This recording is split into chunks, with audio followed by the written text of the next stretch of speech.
Walk in the spirit of Yahayasha, and you will not fulfill the fruits of the flesh taught by the fallen angels. For the will of man wars against the spirit, and the spirit against the flesh. These are contrary, so that you do not do what you desire in righteousness. But if you are led by the Spirit, you are not under the law of Moses. Masha. Now the fruits of the flesh are revealed, the teachings of the fallen ones: pleasure, rebellion, loneliness, fear, lying, secrecy, hatred, oppression, war, false authority, pollution, mistrust, illusions, illness, doubt, conformity, self-worship, laziness, and death, and the works that come from them: adultery, whoring, lust, uncleanness, idolatry, drug sorcery, quarrels, debates, jealousies, fits of rage, selfish ambition, factions, envy, murders, stealing, drunkenness, and wild parties.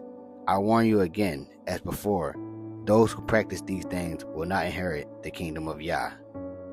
But the fruit of the Spirit, the teachings of the set-apart angels, are prayer, responsibility, belief, steadfastness, understanding, trustworthiness, patience, diligence, selflessness, knowledge, tenderness, cleanliness, humility, preparedness, wisdom, obedience, charity, loyalty, confidence, joy of living, respect, kindness, long-suffering, love, joy, peace, righteousness, honesty, gentleness, self-control, humbleness, purity, and obedience.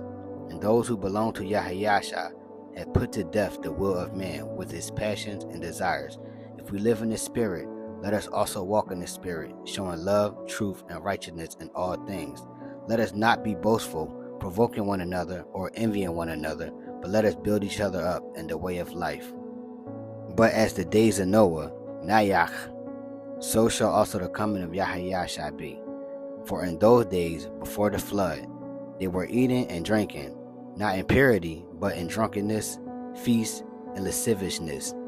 They multiplied sin exceedingly, reveling with instruments invented by the sons of Cain, cymbals, harps, and pipes filled with devils, stirring up lust and unclean spirits. They gave themselves to strong drink, adorned in colorful garments, painting their faces and dancing to ravishing music until their hearts burned with lust. They were marrying and giving in marriage, not in righteousness, but the sons of Seth broke their oath, descending from the mountain of the set-apart ones, and took wives of the daughters of Cain.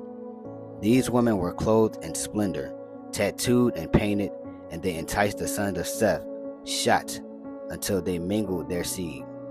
Giants were born from these unions, who devoured the goods of the earth, drank the blood of men, and filled the land with violence. Sorceries, astrology, enchantments, and the knowledge of devils spread among them, until they corrupted the whole creation. And when Jared, Yarad, warned them, they hardened their hearts.